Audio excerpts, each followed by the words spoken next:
Welcome, friends, to another edition of Economic Update, a regular weekly program devoted to the economic dimensions of our lives, jobs, debts, those of our kids coming down the road, the incomes we need to have a decent life, all of that. I'm your host, Richard Wolff. I've been a professor of economics all my adult life, and my hope is that it has prepared me well to offer you these economic updates about what's been going on in that economy we all depend on. Before jumping into the updates for today, I want to remind you of this remarkable event that takes place in New York City, June 1 to 3. It's called the Left Forum. This year, it will be kicked off by Jane Sanders, the #1 advisor to Bernie Sanders, who regularly scores in the polls as the most popular politician in the United States. Jane Sanders, who advises him, will be opening the Left Forum with a conversation about how politics looks from that perspective. And there will be many, many others. Over 300 panels will be going on during the weekend, and likewise all sorts of activities, organizations, art, exhibits, and so on. It's an extraordinary event, takes place at the John Jay College of the City University of New York, starts June 1, ends June 3. If you are interested in social movements, in social criticism, this is the #1 event of the year in the United States, and I urge you to look into it. And the easiest way to go there, to get all the information you might need to register, is to go to their website. Very simple. Left Forum, that's all one word, leftforum.org. leftforum.org. Let's turn to our updates. And the first one is a kind of continuation from an earlier interview I had with Professor Miguel Duran Robles, because it touches on what he talked about with us, namely the decline of American cities, this peculiar moment in the history of the United States when the kind of onward rush to privatize everything, to make everything the private event rather than the community or the collective or the state event. This part of the demonization of government to cover up all the shortcomings that afflict the private sector. Well, we're about to apparently take it one step further. You know of gated communities, those parts of our cities and towns, increasingly over recent decades, that close themselves off from everybody else.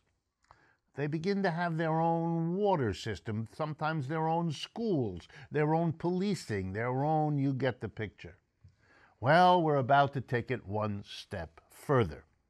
An organization called, and note the name, Free Private Cities, is raising money around the United States and offering itself to wealthy people who don't want to live with anybody else who isn't, who don't want to be part of any public community event. They want to live with carefully selected people just like themselves in a city literally separated legally, jurisdictionally, politically, you name it, from everybody else. Their image is the city of Singapore in Asia, which is itself not just a city, but its own nation, separated from everything else. It's a city/nation combined. They make Singapore their model. They do not mention that Singapore has been a political dictatorship for many, many years, and has thereby excluded the people it didn't want, shaved out all of the parts of society that rich folks don't want to see near them. It's a remarkable step in the disintegration of collectivity, of community, of solidarity. Private cities. from which all who haven't got the money will be excluded. And you know, of course, that when you take the rich folks and put them in their own cities, all that will be left for everybody else is to make it on their own without the solidarity of the people whom they made rich by their labor, whom they continue to make rich by their labor, but who will not share with those who produce the wealth what the wealth makes possible. If you ever needed a sign of the disintegration of contemporary capitalism, there it is. Moving right along, here's another sign of the problem of capitalism. There's a freelance marketplace called Upwork, which keeps track of how many of us here in the United States are working without a regular job situation. You know, where you go to the same place 9 to 5, Monday through Friday, with job security and so on.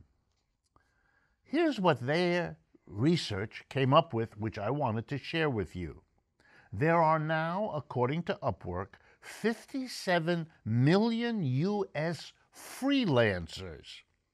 That's 35% of the entire workforce do not have a regular job. They freelance. They get work where and when they can for a particular job, for a particular period of time, during which they can worry about how much space there'll be between the next job they get, and so forth. Among millennials, the younger part of our workforce, the percentage of the millennial labor force that is freelance is 47%, just shy of half. The freelance category is growing 3 times faster than the rest of the workforce. You know, it doesn't take a genius to understand that if you are a freelancer, it means it's very hard to plan your life. You do not know from one week to the next, from 1 month or year to the next, how in the world are you going to make the basic commitments of life, where to live, who to live with, whether to have a family, and so on, becomes impossible situation, and has more than a little to do with the fact that the birth rate in the United States has been dropping in recent years in a way that is not replicated in other parts of the world, at least not yet. The next update I want to share with you. The Supreme Court issued an interesting decision recently. I wanted to bring it to your attention. They basically have legalized sports betting. Every state in the United States, all 50, are now allowed to make whatever rules they want governing sports betting. Well, I'm interested in this. Not so much on the issue of sports betting itself. I mean, we bet on almost everything else. Why not sports too? Obviously, there's a problem of addiction to all kinds of gambling, and this, of course, isn't going to help that situation much. I'm more interested in the why and the why now parts of the question, and I'm an economist, so I'm going to go after that. Legalizing sports betting is being done because cities, towns, but particularly states, can tax that activity. They can go in and get money. It's a little bit like the legalization of marijuana. That was also a taboo, like gambling, but it is a way of raising money without doing what? Without taxing corporations and the rich. That's the truth of it. You see, over the last 40, 50 years, the burden of taxes in the United States has shifted. At the end of World War II, it was heavily focused on corporations and much less on individuals. That's all changed. The burden of corporations' taxes have been relieved. They pay less and less and less, both at the state level and at the federal level, and the burden of taxation has been correspondingly shifted onto the individual. That's why we've had 50 years of quote-unquote tax revolts, because the burden of taxation has risen disproportionately on people, not on businesses where it once was. So, you've come to the point where the mass of people will not tolerate it anymore. That's the secret of the Republican Party's political success. They champion the no taxes, which people feel as a real burden.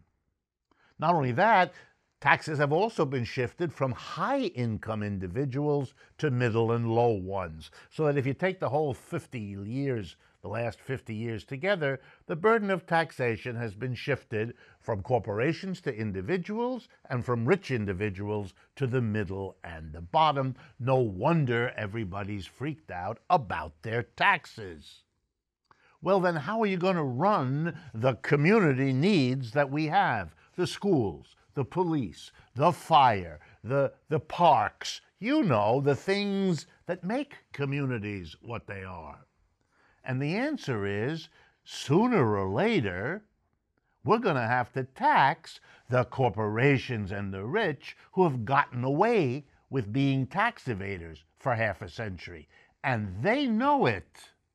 So they're desperately trying to find ways that will prevent them from finally being taxed as they ought to have been all along. Enter marijuana. Oh, good, we can get some taxes by charging people who use marijuana. And now the Supreme Court decision. Oh, good, we can tax people who bet on football games and basketball games and baseball games.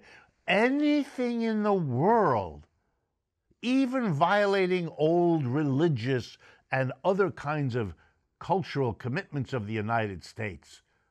Long opposed to marijuana, long opposed to gambling, sports betting, and so on.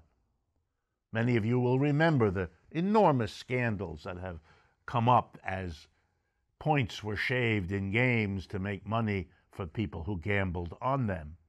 All of that is to be forgotten because the number one goal is to save corporations and the rich from finally having to face the tax burden being put back on them when it shouldn't have been taken from them in the first place. I want to take a moment before doing the next updates to remind you that, particularly for those of you that are listening to this program on the radio, that if you would like to see it as a television program, as a video program, please go to Patreon, Patreon, patreon.com/economic update, the name of the program. And that lets me thank our Patreon community for their enormous supportive relationship to this program, making use of what we do, but also helping us along the way in all kinds of ways. So hats off to the Patreon community from all of us at Economic Update. For those of you who watch on YouTube, please remember to subscribe to our YouTube channel for Economic Update. And finally, take a look at our website, the Democracy at Work store, where you will find all kinds of interesting things, especially here in the month of May, the 200th anniversary of Marx's own work, his bicentennial. It's another way to participate and partner with our project. We also invite you to take a look at the Puerto Rico Forward, the podcast that's also available on Apple Podcasts and Google Play. It's a remarkable, free analysis of the developments in that very important part of underreported American history, Puerto Rico. And again, a reminder, the Left Forum is a thing that is worthy of your interest and support, and you can find out all you need at leftforum.org. Returning to our updates, I have to report, I'm a little sad about it, that yet another company has gotten caught, an automobile company, cheating on the emissions control. I've been telling you about this ever since the scandal broke around Volkswagen in Germany. This time it's the Fiat-Chrysler Corporation and some of its suppliers, such as VM Motori and Bosch. Many of you are familiar with them. They are all now embroiled in an evolving scandal in which these kinds of cheating devices were installed. This was not explained to buyers of things like Jeeps and Ram 1500 pickup trucks. I'm not interested in the details. It's the same with all of these companies, and that's the point I want to drive home with you. Namely, to trust large capitalist corporations, not to cheat, not to lie. That's been given the lie by what's emerged here. All of the auto companies, without exception, it looks like, and if there are a couple of exceptions, my guess is there won't be exceptions much longer, have been caught doing this. And I want to drive home what they got caught at. It wasn't just cheating and lying to the buyers of their cars. It was cheating on something that deteriorates the quality of the air we all breathe. No one can know how many people have gotten emphysema, lung diseases of all kinds, lung cancers. How many lives were lost by the extra pollution caused for all of us by the profit-driven behavior of large corporations? Even when the government comes in, as it did, to try to control pollution for our health, these companies went around that legislation. It shows you that state regulation, however valuable you might think, is no solution here. That's what we've learned. So here's a suggestion. One of the reasons we endorse and support on this program an economy based on worker co-ops is for the simple reason that if a business is run by all the workers together, we'll have a chance that some of them have the decency, the honor, the concern for their own families to not let such a cheat that hurts everybody go through. It's not 100%, but it's better than what we have, which is to rely on capitalist corporations whose bottom line is profit, and a government too easily, how shall I say this, corrupted, that might be a nice word, to be effective regulators. There's a lesson here. And oh, just as we were going to press, add another, the Porsche company, which just recalled 60,000 Porsche SUVs for guess what? An apparent error that had something to do with emissions controls. And if you believe it was an error, well then, there is the Brooklyn Bridge, on which I will give you a very good price if you wish to buy it. This last week, for another update, 3 senators in the United States Senate, Senators Gillibrand of New York, Booker of New Jersey, and Sanders of Vermont, offered a bill to provide a federal jobs guarantee. This is in a way a resubmission of an old bill that had the name Humphrey and Hawkins back in the 1970s, because that bill had the same goal. The idea is simple. If the private sector of the United States, private businesses, are either unable or unwilling to hire all the able-bodied adults who want a job, then the solution is not to leave those people without a job. That's not an efficient solution. It's horrible for the millions affected. It's horrible for the families of those people. It's horrible for all the rest of us who could enjoy what those unemployed people could be helping to produce if they had a job.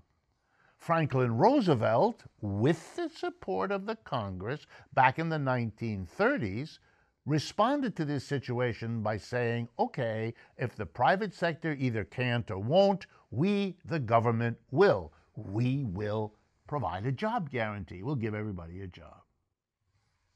Well, that's what Gillibrand, Booker, and Sanders are proposing again. And let me drive home the economics of it. When a person goes to work for a private employer, the name of the game is you produce, as a worker, more than it costs the employer to get you to come there. That more is called profit, and it is pocketed by the employer. That's why he hires you. He pays you $20 an hour because whatever it is you add to his output to sell each hour that you work is worth more than $20.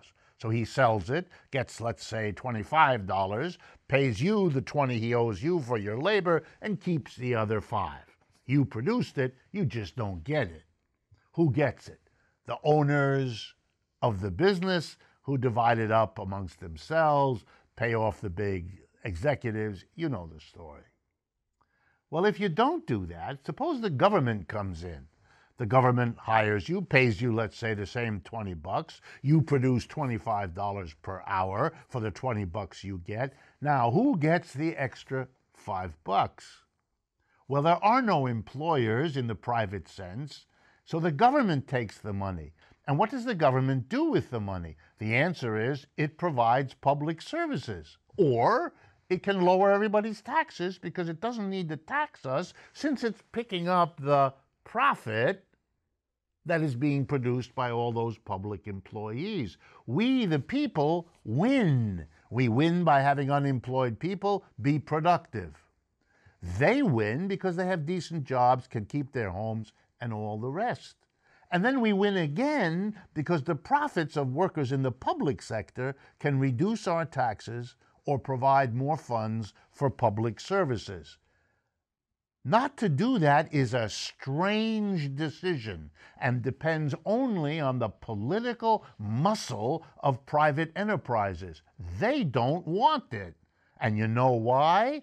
Because if you understand it, if you actually live in it, and you know what it works like, you would scratch your head and you would say, why are there any private enterprises taking the profits workers make and giving it to a few people rather than making it available to everybody in the form of reduced taxes or enhanced public services? They don't want that process to get going. They don't want people to think like that. They want to keep the profits that we all help to produce in the tiny number of hands of those who own and direct American businesses, and we shouldn't be fooled to imagine it's anything else.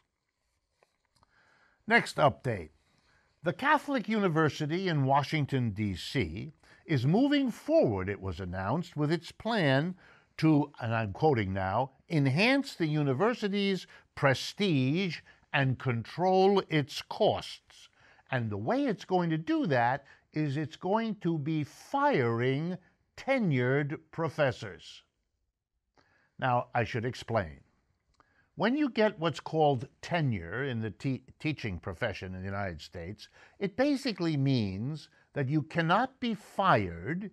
You have enough confidence expressed in you by your colleagues and the administrators of your institution that you cannot be fired unless the need for your services disappears, they close a department, or there's a financial emergency, or you have misbehaved in some egregious way. But barring those, you have that job until you retire. That's what tenure means. So it's a big step for any university, such as Catholic University in Washington, to say it's not going to respect tenure and not declaring a financial emergency. They have not done that, but simply to, as I'll quote again, enhance the university's prestige and control its costs. The professors, as you might guess, are a bit troubled by this situation. Those with tenure thought they had job protection. They're being told they don't. Why the Catholic University would want to do this, I will leave to your imagination. I don't know. But I want to raise the fundamental issue here, very fundamental in the United States. Professors are excluded at the Catholic University, and indeed at most universities, from participating in the management of the university. Professors' job is to come into the classroom, teach, work with their colleagues to manage the curriculum. That's it. They don't participate in, or to be blunt, they are excluded from managing. And this raises a question, because how the university was managed by people excluding professors clearly led to the current situation where they need to enhance their prestige and control their costs. Obviously, they didn't do enough of that before. So now they want the professors to take a cut in their security because non-professors messed up their jobs. Well, I would suggest to you, you can't have it both ways. If you want professors to be taking it on the chin because, quote unquote, the university needs it, then you've got to let the professors in on all the decisions that led to this circumstance. Otherwise, you have one group of people making the decisions and another group of people paying the price when they don't work. And of course, this isn't unique to a university. It's what goes on everywhere. The boss makes the decisions and one day tells you, gee, we have to lay you off. Well, it turns out they have to lay you off because they made the wrong commodity, or they made it in the wrong way, or they put the wrong equipment into it, or they used the wrong materials, or they messed up the technology. All the decisions from which workers are excluded lead to that moment when there's a crisis and the workers are told they've got to take it on the chin too. Well, if you want the workers to bear the costs of mistakes, they have to be in on it. Otherwise, to coin a phrase famous from American history, you're going to have taxation without representation. Remember, that's what they threw the boxes of tea into the harbor at Boston many years ago. That's what the real Tea Party was about. You cannot impose burdens on us if you exclude us from making the decisions that led there to be a need for burdens. You can't have it both ways. But capitalism is a system that tries to have it both ways. Exclude the mass of working people from all the key decisions, and then make them pay the price when those decisions have been made badly. It's a profound reason why it's time to think about the basic slogan, we can do better than capitalism. Thank you very much for your time. We've come to the end of the first half of this program. Please stay with us after a short interlude. We will turn to the second half of the program.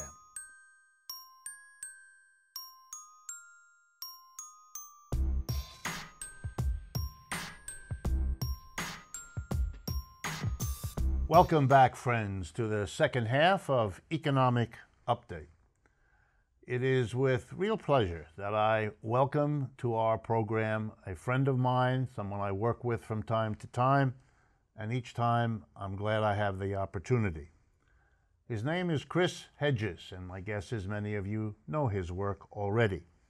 But just to remind you, he's a Pulitzer Prize-winning journalist, the New York Times best-selling author, former professor at Princeton University, activist, and ordained Presbyterian minister. He has a long list of books he's published. I would guess the most famous is the book called Days of Destruction, Days of Revolt, but many others. He writes a weekly column for the website Truth Dig in Los Angeles, and he hosts his own show On Contact on RT America. Chris spent 2 decades as a foreign correspondent in Central America, the Middle East, Africa, and the Balkans. He has reported from more than 50 countries during his work for the Christian Science Monitor, National Public Radio, the Dallas Morning News, and the New York Times. Indeed, in the New York Times, he was part of a team of reporters that was awarded a Pulitzer Prize in 2002 for coverage of global terrorism. He's taught at Columbia University, New York University, Princeton University, and the University of Toronto. He left the New York Times after receiving a formal reprimand from the newspaper for publicly denouncing the George W. Bush administration's invasion of Iraq.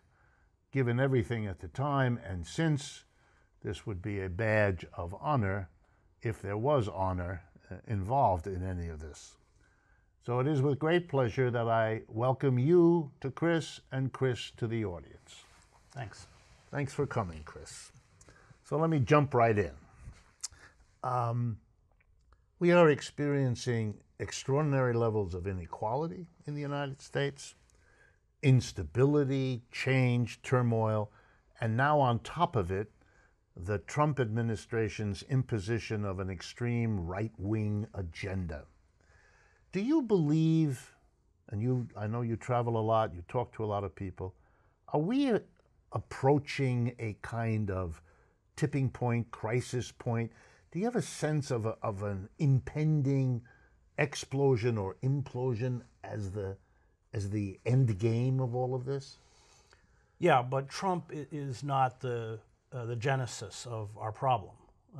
We live in a system that Sheldon Wolin calls inverted totalitarianism, and this is spelled out in his last book, Democracy Incorporated, and it's this sense of, the corporate coup d'etat, that it's not traditional totalitarianism where you overthrow a system and replace its iconography and language, and it revolves around a charismatic leader, but it's through the power of the anonymity of the corporate state. It's where economics takes precedence over politics.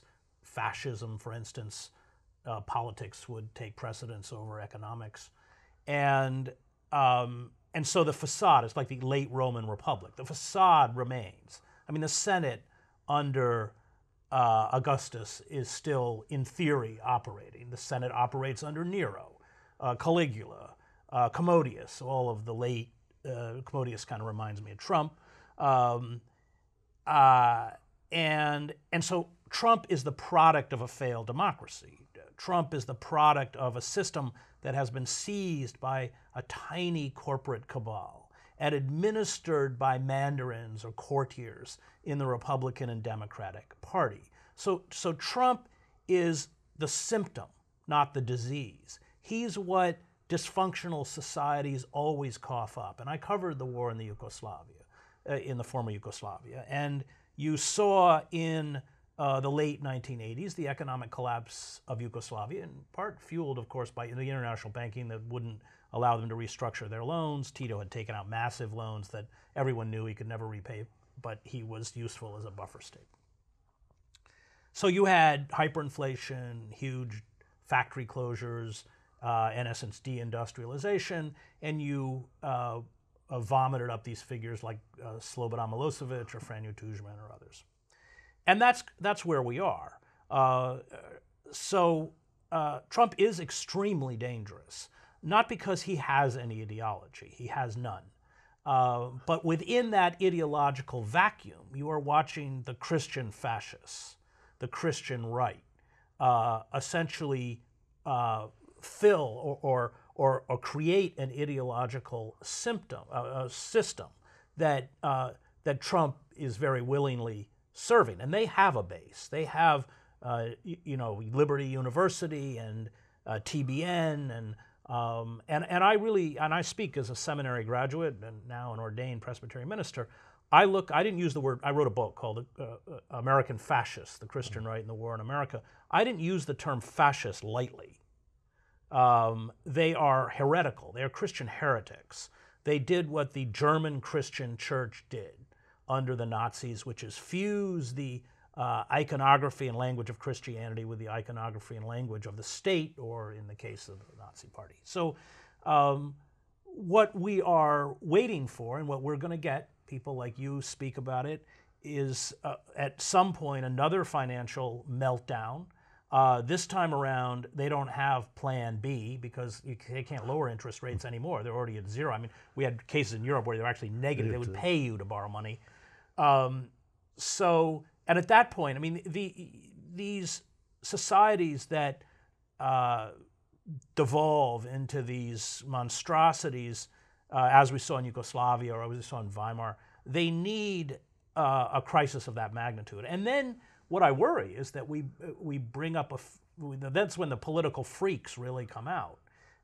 And we begin to see empowered people who are even more dangerous and less clueless and less benign. I mean, Trump will look sagacious, kind of wise by comparison.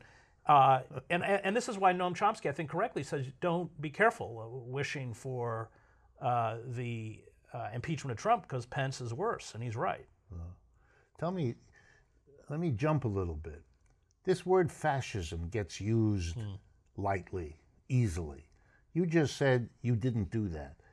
Do you think a fascism is underway here, and I mean fascism in the traditional German and Italian notion of the big businesses and the state literally fusing to manage each other in some sort of way? No, because under Italian and German fascism, there was an uneasy relationship with the state.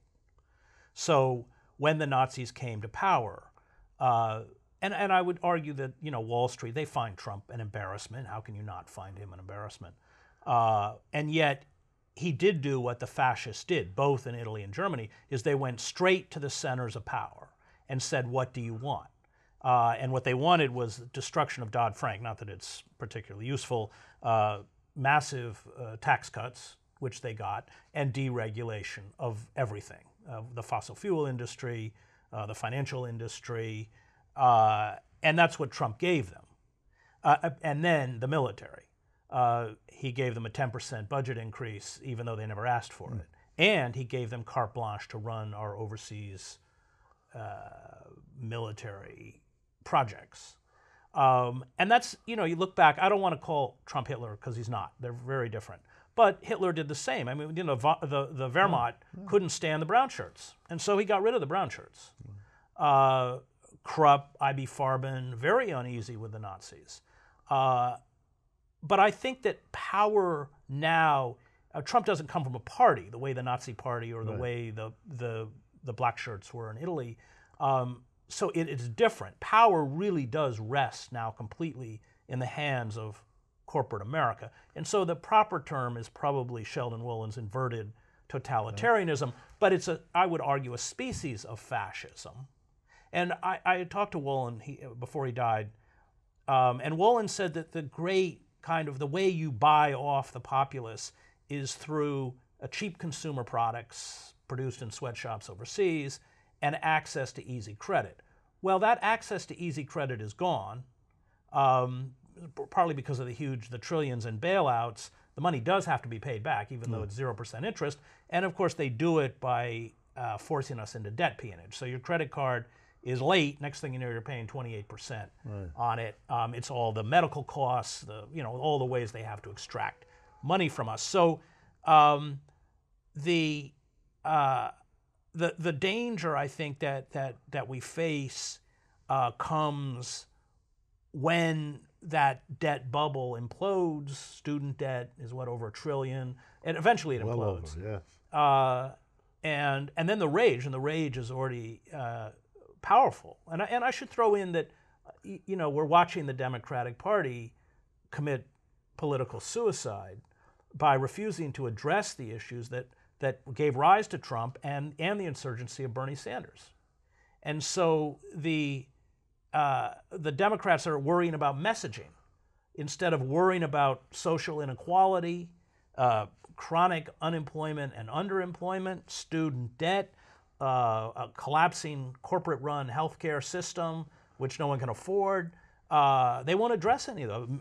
Raising the wage, which wages since the 70s have declined or remained stagnant. They won't address any of those issues, and that's because they are an appendage of the corporate state. Figures like Schumer, Pelosi, Perez, Obama, the Clintons, they wouldn't exist without this money and an elite party structure within the Democratic Party that is deeply anti-democratic. I mean, people are kind of brought out as props at the convention, which is just choreographed, Disneyland-like. It has no actual resemblance to a political convention, and I would argue the Democratic Party is not a real political party. So we are standing on the precipice, and the inability on the part of the left, once again, we're watching the left put their faith in the Democratic Party. I mean, how many decades of betrayal do they need? I mean, to figure out who these people are. So, yeah, I'm very worried. It is coming, and we haven't even spoken about climate change, which we're all pretending doesn't exist. So it's going to be rough. It's going to be rough. All right, let me pick up. You're a journalist.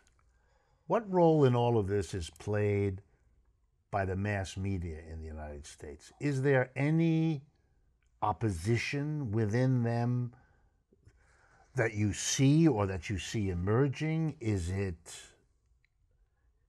Where does Trump's manipulation of the fake news phraseology fit into all of this? Well, Trump and the commercial media are in a symbiotic relationship. Entities like CNN or MSNBC, they're making more profits than they've ever made in the Trump reality television show. The fact that he is unpredictable, the fact that he is vulgar, the fact that he is paying off porn stars, and they love it.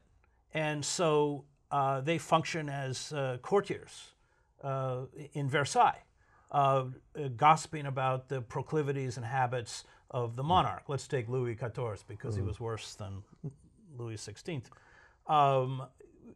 with all of his mistresses, and that's what they do.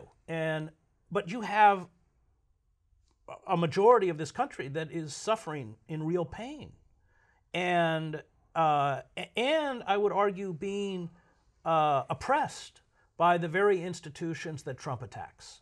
So the inability on the part of the Democratic Party to respond, I would argue, rationally to what's happening, and the kind of cruel tweets and taunts and insults that Trump spews forth through his Twitter account or when he's interviewed, it does play to a people who, one, have been betrayed, who are still being betrayed, and who hate this system. And they have every reason to hate this system.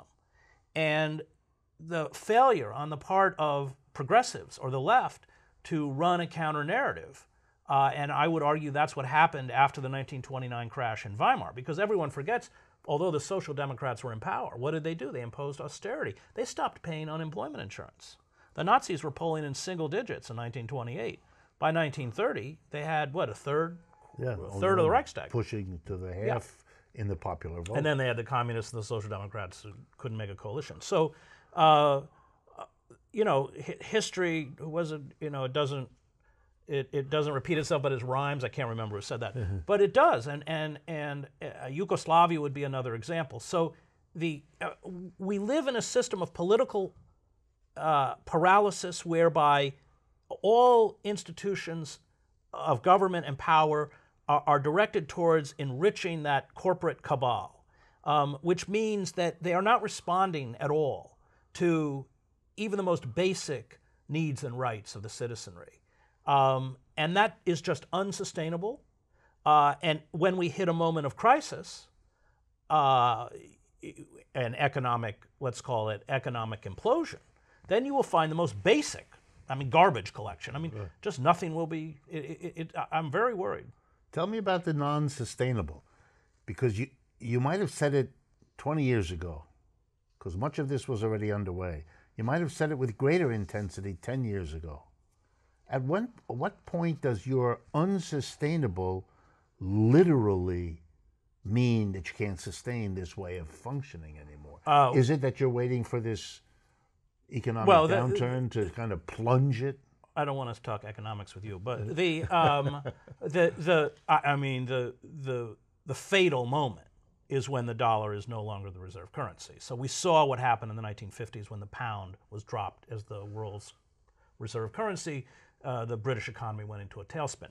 Now, the difference is that Britain had been dismantling its empire since the end of the First World War. We have been expanding our empire. And when the dollar is no longer the reserve currency, and let me just throw in there, part of the antagonism with Iran is that they've walked away from the dollar, and now it's they deal only in the EU currency, in the euro. So that's the fatal moment. And at that point, the economy, imports become incredibly expensive. We can't fund these military operations. And then, Wall Street, they can't play this game forever. I mean, it's Marxist fictitious capital. It's making money off of money, and it works for a while, although it's a criminal activity. In the 17th century, speculators were hung, which is, in the 17th century, everyone in Goldman Sachs would have been hung, and Citibank and everyone else. I'm against capital punishment, so I might hang them for a little while and then let them down. But it's these people, speculators, have just seized the economy, and they're looting and making money as fast as they can on the way down. And they're I know some of them. I actually related to some of them. They're as cynical as I am. I mean, they are cynical. I'm not, in the sense that they're just pillaging while they can. But they know it's not going to continue. I talked to some of my classmates because I went to this more or less the same university as you did, and they say to me over lunch, "We're grabbing it all before it disappears." Yeah, that's right. It's sort of this doomsday notion of them. They too somewhere know it's not sustainable. They don't know what to do with the insight, but they kind of feel it. Well, they all think they're going to retreat to their gated communities in Vermont, and or New Zealand. New Zealand, right? If they're really rich, further, or maybe the old missile silos in Idaho, or wherever. Do you see any? What am I going to say? Positives on the horizon? Do you see a mobilization developing, or anything from the Poor People's Campaign to ecological movements to Black Lives Matter to Bernie? Is there anything you can see in the way of a genuine opposition emerging? It's not. First of all, it always collapses as soon as the elections roll around and supports the Democrats, which is utterly counterproductive. I mean, this was my problem with Sanders. So he raises a lot of money, he gets a lot of popular enthusiasm. We're not going to change the system in one election cycle. And so what happens? The Democratic elites make sure he doesn't become the nominee, big surprise. And he runs around telling us we all got to vote for Hillary Clinton. So that's not the way out. I see the strikes by the teachers as hopeful. I think part of the problems with groups like Black Lives Matter, while I fully support them, they are they've not organized in the sense that they're not grassroots organizations. They will do events. There is, they will do the spectacle of the left. I thought Standing Rock was a good example of the kind of thing we have to do. That's sustained civil disobedience, rooted in a community, rooted in Native American traditions and religion, which keeps it grounded and nonviolent, which is important. And you can see how the state responds. I mean, if everybody puts on a pink pussy hat and goes to Washington, they don't really care, the state. And so that I was there. I mean, I took part in it. And the cops were kind of friendly, and it was like a big picnic or holiday. But you go to Standing Rock. I was also at Standing Rock. They're furious because you are messing with their economic interests. And there you got over 700 arrests, attack dogs, pepper spray, and water cannons laced with pepper spray in sub-freezing temperatures, beatings, heavy infiltration. I mean, over the whole camp all day long were planes circling and filming. And what was particularly frightening is I got there in November, so they were beginning to prepare for shutting it down. And they blocked roads, so we had to go all the way around. But you'd be coming down these dirt roads, and you would run into a checkpoint. But it wasn't police or National Guard. It was people carrying long-barreled weapons, in kind of black military outfits with no identification. And they would stop your vehicle and demand to see the press credentials, and then they wouldn't let me through. But I never even knew who they were. They were contractors. They were mercenaries. Right. Yeah, like they do abroad. All right, I want to tap your international activities.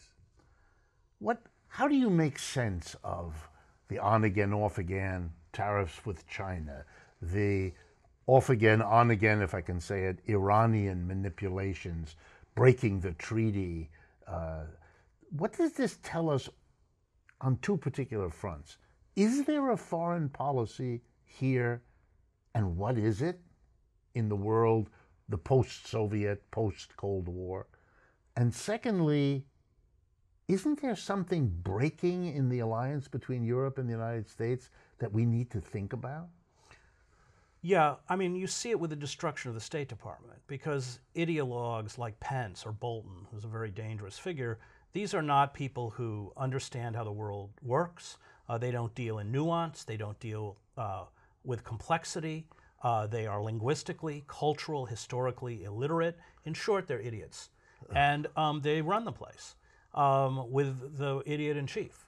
And so, when you have a preponderance of military power coupled with utter idiocy, you lead yourself into some very difficult and dangerous situations. The breaking of the nuclear treaty with Iran was insanity. I mean, Iran was complying. What does this say to the rest of the world? And what's it going to say to North Korea if we ever get there? It's going to say that it doesn't matter what you sign. The diminishing or the withering away of diplomacy and its replacement with violence, with force. I mean, we dropped the mother of all bombs, a few months ago, or whenever it was, in Afghanistan, just because they wanted to see what the mother of all bombs did. And we dropped it on a underground tunnel complex the CIA had paid for, probably hundreds of millions of dollars in the war with the Soviets in Afghanistan. I mean, it's all nuts. But that's kind of what totalitarian societies do. Who was the foreign minister for Stalin? Molotov, who was an idiot, and Ribbentrop, who was a former champagne salesman. I mean, that's kind of where we are. And so that puts us in a situation where, they don't even know how to respond to the rest of the world. And Bolton's you go back and look at his rhetoric. He believes that he is going to, punish or pound the rest of the world into submission. So that's kind of the foreign policy. And this thing, with Netanyahu egging them on to go after Iran, is really dangerous. Because what people forget is that if you attack Iran in the Middle East, and I spent 7 years in the Middle East, that is interpreted in the Middle East as a war against Shiism, not just Iran. 60% of Iraq is Shia. Several million Shia in Saudi Arabia, mostly concentrated in the oil fields. Bahrain, huge Shia population. Not only that, Iran is not Iraq, and it would entangle us. I mean, as if we haven't made enough of a mess in the Middle East, and yet, Netanyahu wants to see Iran bombed into the kind of chaos that the Israelis kind of got us to do in Iraq and Syria. And unfortunately, I think the people Pompeo and others who now have control, they don't really understand how the world works at all. So in terms of foreign policy, and of course the Europeans are, I don't like Merkel too much, but she's not insane. They're looking across at us, and yes. They've kind of already washed their hands of us. I mean, they realize that this is. But where's that going to take the Europe-American deal to kind of carve up the world and manage it? Seems to me that this is. Well, the Europeans are already in revolt over the Iran deal. Yeah. So I think at this point, they're not going to be acting in concert. And if the United States punishes companies that do business with Iran, right, there will be pressure in their own countries. Yeah. The government will want to compensate those companies. The mass of people will wonder, we're being taxed to accommodate the United States. Right. What? This is a politically unfeasible to manage. Well, because we don't have any foreign policy, really. It's not articulated in any rational way. Very hard It's a knee-jerk, emotionally driven, willfully ignorant, I mean, let's be clear about who's running the country. I mean, you know, these are the people running the country. They're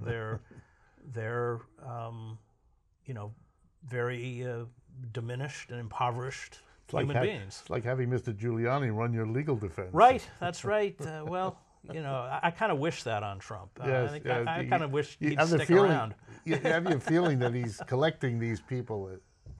Chris, it's been wonderful. Thank you very much. Folks, I hope you found it as interesting as I did.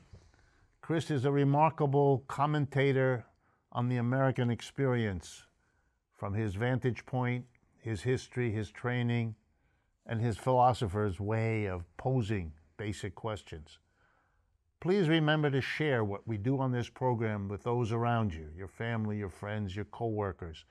That's what makes us make these programs, to reach far beyond all of you that are listening and watching, but to the larger community, to make the very changes that this program underscores we need. I want to thank truthout.org, that remarkable independent source of news and analysis, for being that kind of partner with us for a long time. And I look forward to speaking with you again next week.